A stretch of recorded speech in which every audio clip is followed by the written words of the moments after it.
डालते, अपने मुंह पर सफेदी मलते थे ताकि वो सफेदी मलने से उनका रंग पीला नजर आए, ठीक है। और जब वो आंसू बहाते थे तो यानी वो जो झूठे सच्चे आंसू जो बहाते थे, वो आंसू जब उनकी आंखों से गिरते थे तो वो सफेदी और राख और वो सारा मिलके पता नहीं क्या बना होता, यानी कि कुछ और ही बना होता। और क्या करते थे, हफ्ते के ये जो 2 दिन है ना, सोमवार और जुमेरात, यरूशलेम में उस वक्त ये 2 दिन जो थे ये कारोबार के दिन थे।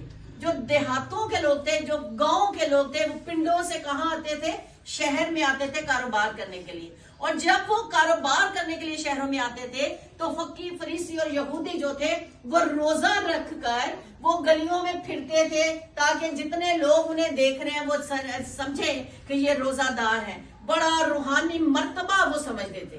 वो अपनी रूहानी बढ़ोतरी के लिए, अपनी पाकीज़गी दिखाने के लिए या अपने आप को भगत साबित करने वास्ते वो ये रोजा रखते थे।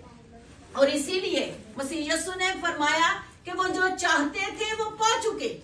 उन्होंने जो चाहा वो पा लिया। उन्होंने क्या चाहा? उन्होंने ये चाहा कि लोगों को पता चल जाए कि हमने रोजा रखा है। लोगों ने देख लिया, लोगों को पता चल गया, बात खत्म होगी। अब खुदा से तो वो कोई अजर नहीं पा सकते, क्योंकि उन्हें लोगों से इज्जत चाहिए थी, लोगों से क्रेडिट चाहिए था, लोगों से मिल गया।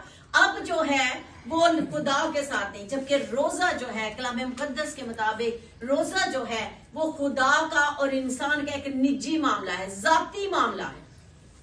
अगर हम खुदा के लिए रोजा रखते हैं तो फिर हमें ईमान रखना चाहिए। इब्रानियों में लिखा है कि ईमान के साथ, और जब हमारा ईमान है कि मैंने रोजा अपने खुदा के लिए रखा है और मेरे खुदा ने जो है वो मेरे रोजे को कबूल कर लिया है, तो वो ये भी ईमान रखे कि उसका अजर भी वो ही देगा।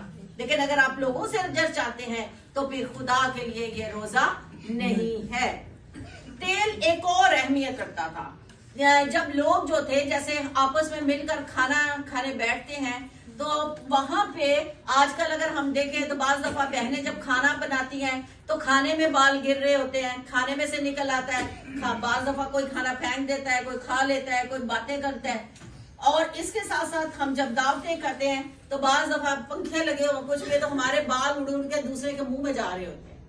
लेकिन उस वक्त जमाने कदीम में हफ्जाने सेहत के असूल का क्या था तरीका कि जब हम मिलकर खाना खाने बैठते थे तो उस वक्त जरूरी था कि सर पर तेल लगाया जाए। सर पर तेल लगाकर खाना खाना जो था वो सेहत